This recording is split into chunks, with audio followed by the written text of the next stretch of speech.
प्यारे विद्यार्थियों नमस्कार। स्वागत है आप सभी का आपके अपने YouTube चैनल आरपी स्टडी में। तो जो भी विद्यार्थी राजस्थान चतुर्थ श्रेणी कर्मचारी की तैयारी कर रहे हैं, राजस्थान चतुर्थ श्रेणी कर्मचारी की तैयारी करने वाले सभी विद्यार्थियों के लिए ये क्लास दोस्तों बड़ी इंपॉर्टेंट है। क्लास को आपको ध्यान से कंप्लीट पूरा देखना है और लास्ट में कमेंट करना है किस क्लास को देखने के बाद में कितने % आपके सही होते हैं, कैसी आपकी तैयारी है। ये जो क्लास दोस्तों रहने वाली है वो स्पेशल राजनीति विज्ञान की रहने वाली है। इसमें अपन पूरी पॉलिटी कंप्लीट करेंगे जिसमें आपके संविधान के प्रश्न दोस्तों हैं, राज्यपाल है, मुख्यमंत्री है, जो भी आपके तमाम टॉपिक दिए हुए हैं उन सभी टॉपिक पे चर्चा होने वाली है। तो इस क्लास को आप ध्यान से पूरा जरूर देख लेना। आपके राजनीति विज्ञान में अच्छे नंबर आ जाएंगे और सारे प्रश्न दोस्तों क्लियर हो जाएंगे। एक भी सवाल दोस्तों आपका राजनीति विज्ञान में यहां से बाहर नहीं जाएगा। तो चलिए क्लास का शुभारंभ करते हैं। सारे प्रश्न दोस्तों आए हुए सवाल है क्योंकि यही प्रश्न बार बार क्या आ रहे हैं दोस्तों, घुमा फिरा के रिपीट हो रहे हैं। तो ये क्लास पॉलिटी की आप सबको समर्पित है। आई होप कि ये क्लास पसंद आएगी और आप इस क्लास को अच्छे से याद कर लोगे। ठीक है, तो क्लास का पहला सवाल, क्लास का पहला ही प्रश्न आपके सामने पूछा है। भारतीय संविधान में मौलिक अधिकार की अवधारणा किस देश से ली गई है? आप सबको पता है अपने संविधान में क्या है दोस्तों, कुछ मौलिक अधिकार दिए हुए हैं। ये मौलिक अधिकार की अवधारणा है, इसको किस देश से लिया गया है? कनाडा के संविधान से, संयुक्त राज्य अमेरिका से, जर्मनी से, फ्रांस से? फटाफट कमेंट करेंगे। आपके एग्जाम में दोस्तों 5 ऑप्शन आएंगे, ठीक, क्योंकि नेगेटिव मार्किंग है। ठीक है, अगर आपको कोई गोला नहीं भरना है तो आपको 5वां गोला भर के आना है। तो यहां पर आप कमेंट करेंगे भारतीय संविधान की में मौलिक अधिकारों की अवधारणा है, इसको किस देश से लिया गया है? तो मौलिक अधिकार लिए गए हैं यूएस से। कहां से दोस्तों? संयुक्त राज्य अमेरिका से। तो जो भी विद्यार्थी ऑप्शन बी को सही कर रहा है, यहां पर बी ऑप्शन आपका राइट है। चलिए आगे बढ़ दें।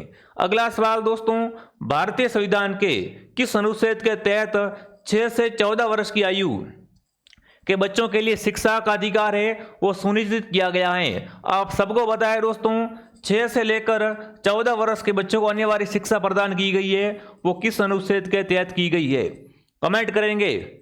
6 से लेकर 14 वर्ष के बच्चों के लिए शिक्षा का अधिकार दोस्तों है वो अनुच्छेद 21A में है।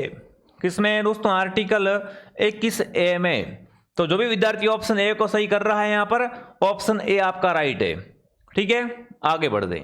अगला सवाल आपके सामने, राष्ट्रीय या राष्ट्रपति राष्ट्रीय आपातकाल की घोषणा भारतीय संविधान के किस अनुच्छेद के तहत करता है? अब देखो, अगर राजस्थान में आपातकाल की बात करें, है ना, तो राजस्थान में भी आपातकाल दोस्तों लग चुका है। उसी तरीके से पूछा है कि राष्ट्रपति जो होता है ना, वो राष्ट्रीय आपातकाल की घोषणा संविधान के किस अनुच्छेद के तहत करता है, ये आपको बताना है।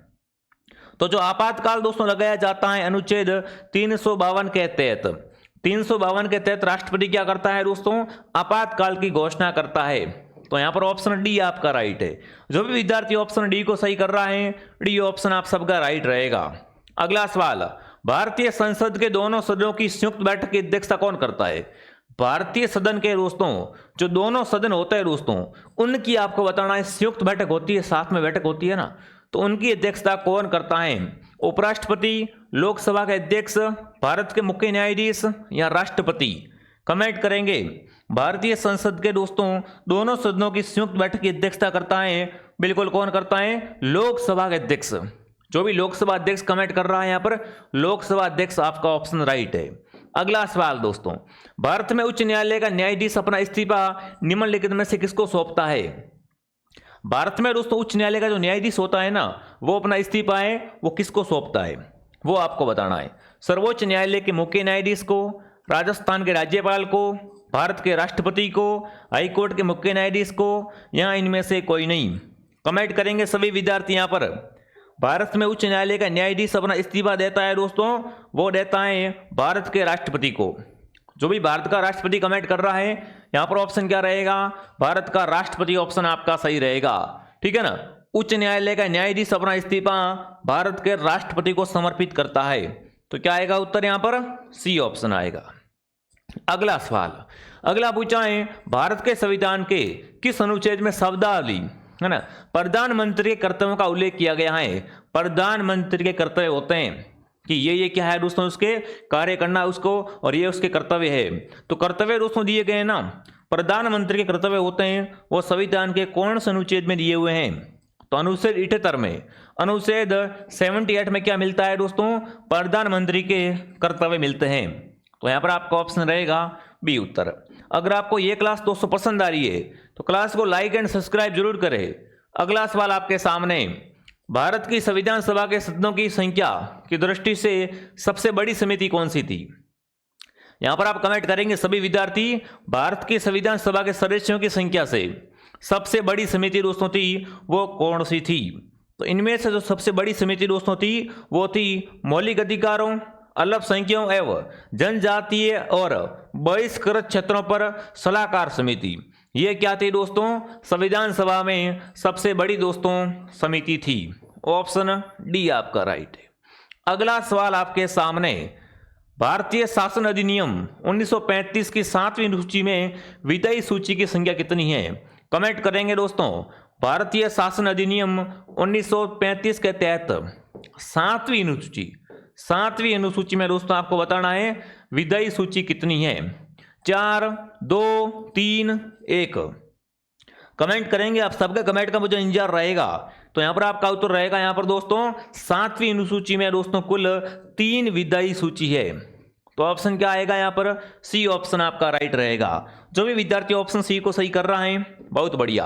अगला सवाल, भारत की स्वतंत्रता के पश्चात नागरिकता संबंधी संवैधानिक उपबंध निम्न में से किस दिनांक को लागू किए गए? कमेंट करेंगे। स्वतंत्रता के बाद की बात कर रहा हूं। भारत की स्वतंत्रता के पश्चात नागरिकता संबंधी संवैधानिक उपबंध वो निम्नलिखित में से किस दिनांक से लागू किए गए थे? तो इनको दोस्तों लागू किया गया था वो किया गया था दोस्तों 26 नवंबर 1949 को क्या किया दोस्तों? संवैधानिक जो भी दोस्तों उपबंध है उनको लागू कर दिया गया था। तो यहां पर आपका उत्तर क्या हो जाएगा? सी ऑप्शन आपका राइट हो जाएगा। देख लो कितने तकड़े कितने इंपॉर्टेंट क्वेश्चन है, अच्छे से पढ़ के जाना। ठीक है, आगे बढ़ते हैं। अगला सवाल दोस्तों, कमांडर इन चीफ की नियुक्ति प्रक्रिया का उल्लेख भारत सरकार अधिनियम 1935 की किस धारा में किया गया है? कमेंट करेंगे। धारा 4, धारा 6, धारा 3, धारा 5। यहां पर आपसे पूछा है कमांडर इन चीफ की नियुक्ति दोस्तों है, इस प्रक्रिया का उल्लेख भारत सरकार अधिनियम 1935 की किस धारा के अंतर्गत किया गया है? तो इसका उल्लेख धारा 4 में किसमें किया गया है दोस्तों? धारा 4 में इसका उल्लेख मिलता है। ऑप्शन ए आपका राइट है। अगला सवाल दोस्तों, भारत के संविधान के निम्न में से किस अनुच्छेद में राज्यपाल को जानकारी देने आदि के संबंध में मुख्यमंत्री कर्तव्य का उल्लेख हुआ है? पहले मैंने क्या पूछा आपसे दोस्तों? थोड़ी देर पहले पूछा था मैंने आपको प्रधानमंत्री के कर्तव्य। अब की बार क्या आ गया है दोस्तों? मुख्यमंत्री के कर्तव्य आ गए हैं। मुख्यमंत्री के जो कर्तव्य होते हैं दोस्तों उनका जो उल्लेख मिलता है वो किसमें मिलता है दोस्तों? अनुच्छेद 167 में, 167 में। चलिए आगे बढ़ते हैं। कौन सा राज्य मानवाधिकार आयोग का कार्य नहीं है? यहां पर आपसे पूछा है कौन सा दोस्तों राज्य मानवाधिकार आयोग का है ना कार्य है वो नहीं होता है। देखिए, किसी भी कारागार का दौरा करना, मानवाधिकारों के ठंगालन उल्लंघन के बारे में समय पड़ताल करना, मानवाधिकारों के उल्लंघन पर दंडित करना, मानवाधिकार के संरक्षण की समीक्षा करना या समीक्षा करना, है ना।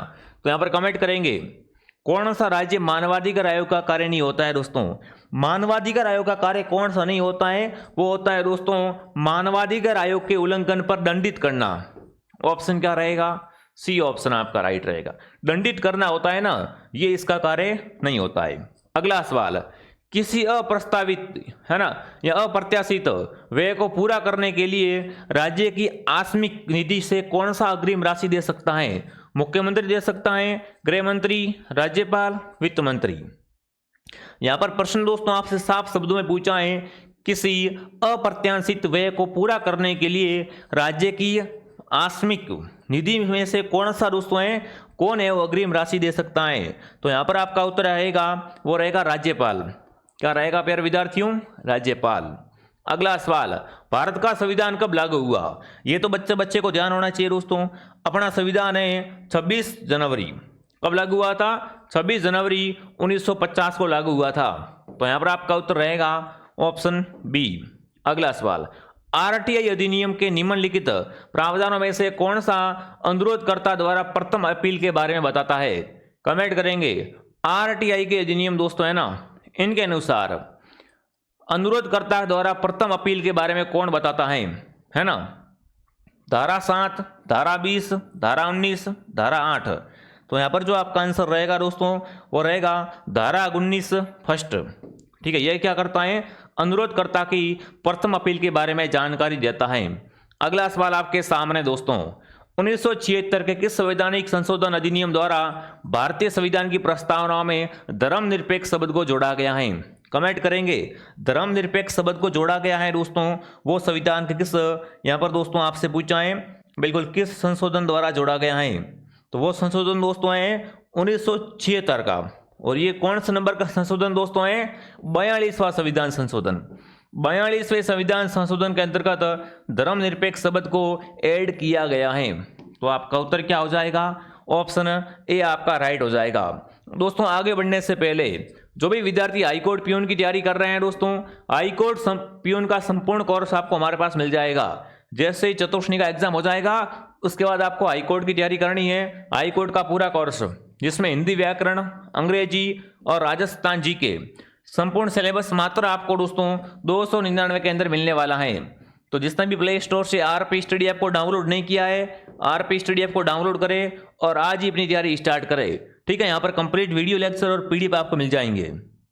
अगर पेमेंट किसी और से करना है तो हेल्पलाइन नंबर से कांटेक्ट करें। बहुत ही शानदार कोर्स है, सभी विद्यार्थी कोर्स को जरूर ज्वाइन करें।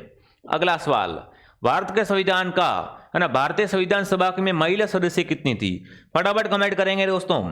भारतीय संविधान सभा दोस्तों हुई थी ना, उसमें महिलाओं की संख्या पूछी है। तो इसमें कुल महिला दोस्तों थी वो थी 15। ठीक है ना, 15 क्या थी दोस्तों? संविधान सभा में दोस्तों महिला सदस्य शामिल थी। अगला सवाल, किसे भारतीय संविधान का जनक माना जाता है? जेल प्रहरी में आया हुआ सवाल दोस्तों है। भारतीय संविधान का जनक है डॉक्टर BR अम्बेडकर। भीमराव अम्बेडकर को क्या कहते हैं दोस्तों? संविधान का जनक कहा जाता है।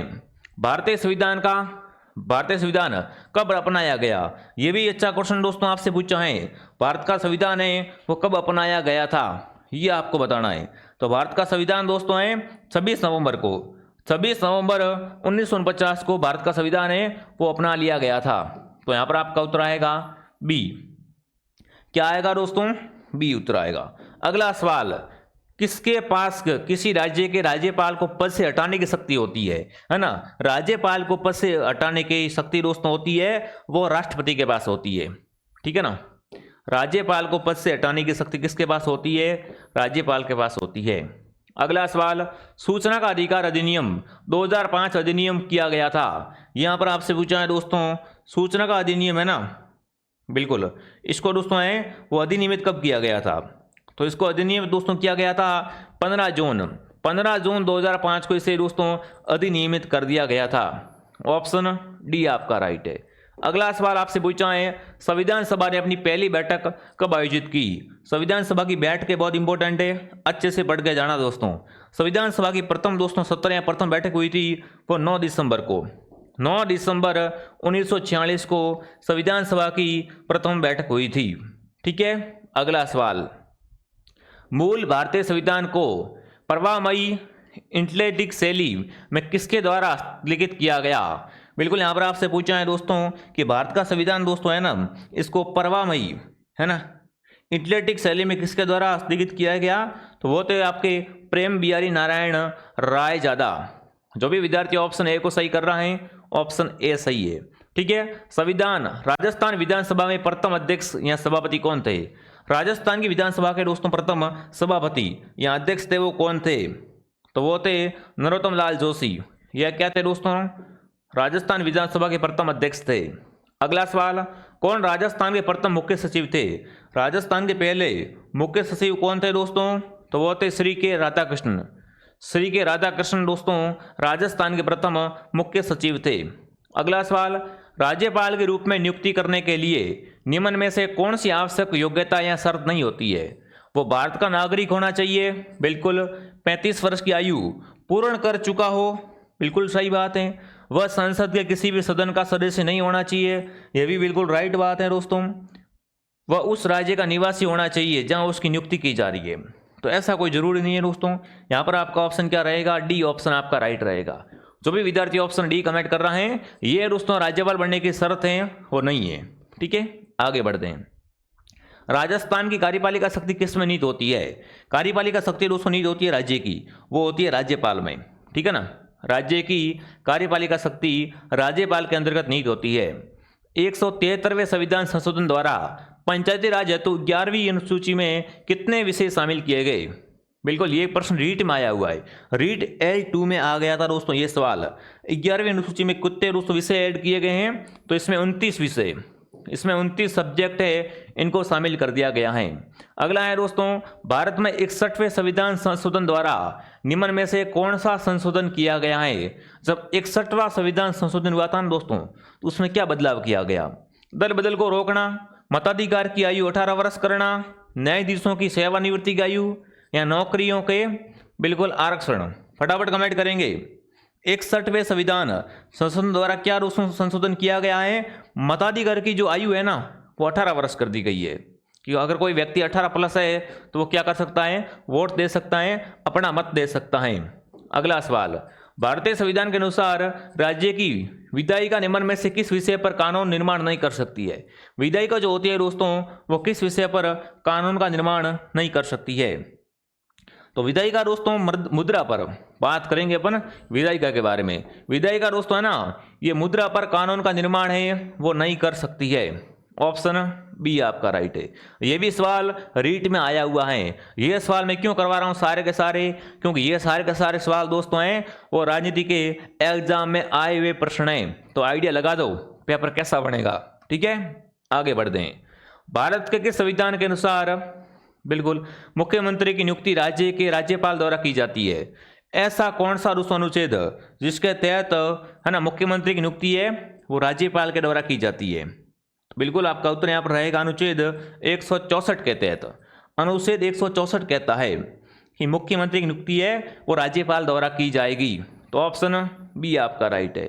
अगला है, भारत के संविधान का कौन सा अनुच्छेद राजस्थान लोकसेवा आयोग के कार्यों के विषय में जानकारी देता है? राजस्थान लोकसेवा आयोग के कार्यों के बारे में जानकारी देता है दोस्तों, वो अनुच्छेद आपका रहेगा अनुच्छेद बिल्कुल 320। 320 क्या करता है दोस्तों? 320 दोस्तों है ना, ये राजस्थान लोकसेवा आयोग के कार्यों के बारे में जानकारी देता है। नमस्ते योजना किन कर्मियों से संबंधित दोस्तों है? बिल्कुल नमस्ते योजना का संबंध है वो रहेगा दोस्तों स्वच्छता और कार्मिक से। किससे रहेगा? स्वच्छता कार्मिक से रहेगा। अगला सवाल, अगला पूछा है, निम्न में से किस समिति ने भारतीय संविधान में 8 मौलिक कर्तव्यों को शामिल करने का सुझाव दिया? है ना, भारतीय संविधान में दोस्तों 8 मौलिक कर्तव्य है, इसको ऐड करने का सुझाव किसने दिया दोस्तों? तो वो दिया था सरवण सिंह समिति ने। ऑप्शन क्या रहेगा? बी उत्तर आपका राइट रहेगा। अगला सवाल, संविधान सभा में भारत के संविधान के मुख्य प्रारूपकार कौन थे? फटाफट कमेंट करेंगे। संविधान सभा में दोस्तों मुख्य प्रारूपकार थे वो थे दोस्तों SN मुखर्जी, जिन्होंने क्या किया दोस्तों? बिल्कुल संविधान का प्रारूप तैयार किया था। क्या उत्तर आएगा? SN मुखर्जी। अगला सवाल, 30 अप्रैल 1977 को राष्ट्रपति शासन लागू होने से पहले राजस्थान के मुख्यमंत्री कौन थे? कमेंट करेंगे। राजस्थान में दोस्तों टोटल 4 बार क्या लग चुका है? राष्ट्रपति शासन लग चुका है। मैं बात कर रहा हूं 30 अप्रैल की। 30 अप्रैल 1977 को दोस्तों जब राष्ट्रपति शासन लागू हुआ उससे पहले राजस्थान के मुख्यमंत्री कौन थे? तो वो थे श्री हरिदेव जोशी। क्या आएगा उत्तर? हरिदेव जोशी राइट है। राजस्थान राज्य विधानसभा की अनुमति के बिना धन विधेयक नहीं लाया जा सकता। भारत के राष्ट्रपति, मंत्रिपरिषद या दोस्तों अध्यक्ष। यहाँ पर क्या बताना है दोस्तों? आपको खाली जगह भरनी है। विधानसभा में आपको बताना है कि किसकी अनुमति के बिना दोस्तों धन विधेयक नहीं ला सकते हैं? तो राज्यपाल की अनुमति के बिना दोस्तों। ठीक है ना, राज्य की विधानसभा में दोस्तों राज्यपाल की अनुमति के बिना धन विधेयक को पेश नहीं किया जा सकता है। ठीक है, अगला, किस मुख्यमंत्री ने अधिकतम बार राजस्थान में राष्ट्रपति शासन है ना का सामना किया? तो अधिकतम बार राष्ट्रपति शासन दोस्तों लगा था भैरव सिंह शेखावत के काल में। क्या उत्तर आएगा यहाँ पर? भैरव सिंह शेखावत आपका उत्तर यहाँ पर बिल्कुल राइट रहेगा। ये सवाल RS में आया हुआ सवाल है, तो देख लेना थोड़ा सा इसको आप। अगला सवाल, 1976 के किस संवैधानिक संशोधन अधिनियम द्वारा भारतीय संविधान की प्रस्तावना में धर्मनिरपेक्ष शब्द जोड़ा गया? ये प्रश्न मैंने थोड़ी देर पहले करवाया था कि धर्मनिरपेक्ष शब्द जोड़ा गया है 42वें संविधान संशोधन के अंतर्गत। ठीक है, अगला सवाल, भारत के संविधान सभा में महिला सदस्य कितनी थी? ये भी क्वेश्चन रिपीट हो गया है दोस्तों। कुल महिला थी 15। ठीक है, अगला सवाल, भारत शासन अधिनियम 1935 की 7वीं अनुसूची में कितने विषय है दोस्तों? तो बिल्कुल यहाँ पर कमेंट करेंगे, है ना। 1935 की 7वीं अनुसूची की बात कर रहा हूँ। तो इसमें जो विषय ऐड किए गए हैं वो है 3 विषय। ठीक है मेरे विद्यार्थियों, तो ये अपनी क्लास थी। कुछ इंपॉर्टेंट क्वेश्चन थे जो मैंने आपको बता दिया है। जिसने भी दोस्तों हाई कोर्ट का फॉर्म डाला हुआ है, हाई कोर्ट का संपूर्ण कोर्स आपको हमारे पास मिल जाएगा। ठीक है, बढ़िया नोट्स, क्वालिटीदार नोट्स मिलेंगे आपको, साथ में क्लासेस वगैरह सब कुछ मिल जाएगा। तो ऐप को डाउनलोड करके ज्वाइन कर लो। और बाकी ऐसी क्लासें और भी मैं लेके आता रहूँगा। कंप्यूटर की एक क्लास ऐसी लेके आऊँगा और साइंस की और आएगी, टेंशन ना लो आप। बस आप हमारे साथ जुड़े हुए रहो और बढ़िया शानदार तैयारी करते रहो। ठीक है, बाकी क्लास को ज़्यादा से ज़्यादा संख्या में लाइक करें, शेयर करें एंड सब्सक्राइब करें। और जिसने टेलीग्राम ज्वाइन नहीं किया है, टेलीग्राम का नाम है आरपी स्टडी। आरपी स्टडी का टेलीग्राम चैनल है, वो आप जरूर ज्वाइन करें। मैं आपको मिलता हूं दोस्तों नेक्स्ट क्लास में। जय हिंद, जय भारत।